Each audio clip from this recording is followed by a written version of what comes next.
کیا فرماتے ہیں؟ ان السندی عن ابی جعفر علیہ السلام، ابی جعفر امام باقر علیہ السلام فرماتے ہیں، قال، امام نے فرمایا، ما اخلص العبد الایمان باللہ عز وجل 40 یوما۔ میں اس کا سادہ ترجمہ کروں، جو بندہ بھی 40 دن اللہ پر ایمان کو خالص کرے، یعنی کوئی چیز، ایمان کا تقاضا کیا ہوتا ہے؟ اللہ کی آگے تسلیم، اللہ کی اطاعت کرنا۔ تو اگر کوئی 40 دن اللہ کی یعنی کوئی نافرمانی نہ کرے، پیور اللہ کے لیے 40 دن گزارے، تو راوی کہتا ہے یا امام نے فرمایا ما اخلص، جو خالص کر دے، او قال ما اجمل عبد ذکر اللہ، یا امام کے لفظ یہ تھے کہ جو بھی بندہ اللہ کا ذکر جمیل کرے 40 یوم، یعنی بہترین طریقے سے اللہ کو یاد رکھے، کوئی معاملہ ایسا نہ کرے جس میں کہا جائے اس کو یہاں پر اللہ یاد نہیں ہے، اس کو بات ایک ہی ہے تقریباً دونوں کی۔ جو بھی 40 دن ایسا کرے، اللہ کیا کرے گا؟ فرمایا الا زہدہ اللہ عز وجل فی الدنیا، جو بھی ایسا کرے اللہ اس کو دنیا میں زہد عطا کر دے گا، یعنی دنیا کی محبت اس کے دل سے نکال دے گا، دنیا کی حقیقت اس کو سمجھا دے گا۔ وَبَصَّرَهُ دَاءَهَا وَدَوَاءَهَا، دنیا کی بیماریاں اور ان کی دوا اللہ اسے دکھا دے گا۔ یعنی دنیا کی بیماریوں سے کیا مراد ہے؟ یعنی یہ جسمانی بیماریاں نہیں ہیں، انسان کیسے غلط چیزوں میں مبتلا ہوتا ہے، کیسے اللہ کی نافرمانیاں کرتا ہے، کیا اسباب ہوتے ہیں اور ان سے چھٹکارا کیسے پایا جاتا ہے۔ یہ دوسرا اثر۔ پہلا کیا؟ دنیا سے زہد۔ زہد سے مراد یہ نہیں ہے کہ دنیا ترک کرنا، حب دنیا اس کے دل سے نکل جائے۔ کبھی بھی دنیا، حب دنیا کا نکل جانا کیا ہے؟ یعنی دنیا کی خاطر اپنے دین کو نہیں بیچے گا، دین پر کمپرومائز نہیں کرے گا، دنیا کی خاطر اللہ کو، اللہ کی نافرمانی نہیں کرے گا، یہ زہد ہے۔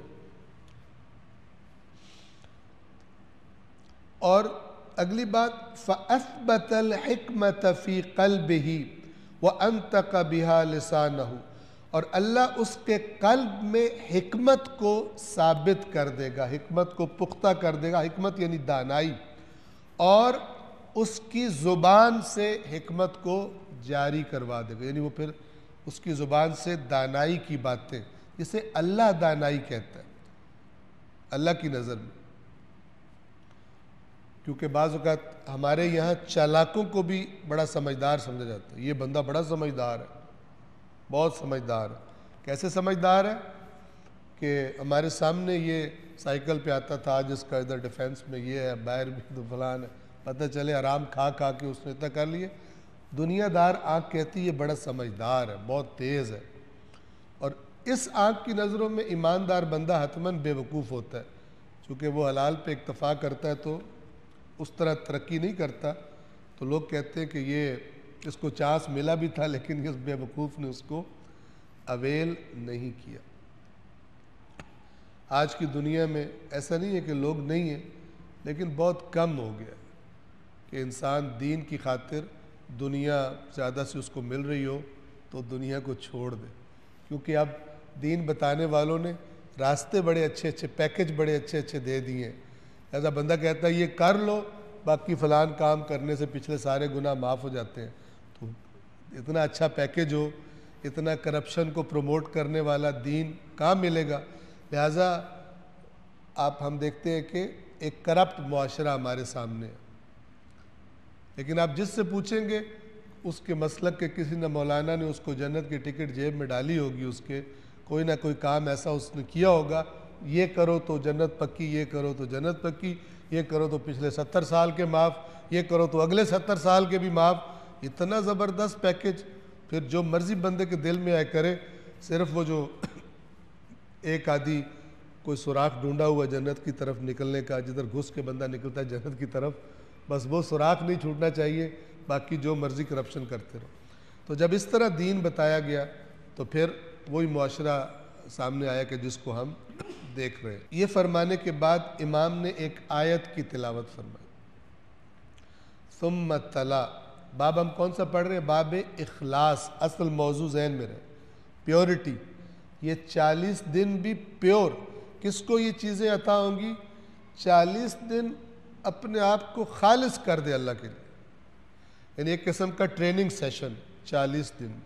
لہٰذا علماء بزرگان یہ کہتے ہیں کہ اگر آپ کہتے ہیں کہ کوئی عادت اچھی آپ کو پڑ جائے، 40 دن آپ خود پہ جبر کرو اور زبردستی کرو، اللہ کی آپ کا دل نہیں کر رہا، آپ خداوند عالم کی خاطر بہرحال کسی بھی طرح اپنے نفس سے کشتی لڑو، جو کرو وہ کام کرو۔ 40 دن اگر کرتے ہو تو اللہ تبارک و تعالیٰ پھر اس کو آپ کی طبیعت کا حصہ بنا دے گا، پھر آپ کو گویا کہ یعنی وہ آپ کی زندگی میں شامل ہو جائے گا کوئی بھی کام۔ یہاں پر جو اللہ کے لیے خالص کر دے اپنے ایمان کو، یا پیور اللہ کی یاد میں گزارے 40 دن، تو اللہ اس کو یہ چیزیں عطا کرے گا۔ دنیا کی محبت اس کے دل سے، زہد اسے عطا کر دے گا، دنیا کی بیماریاں اور ان کی دوا دکھا دے گا، حکمت کو اس کے قلب میں، دل میں ثابت کر دے گا اور اس کی زبان پر جاری کر دے گا۔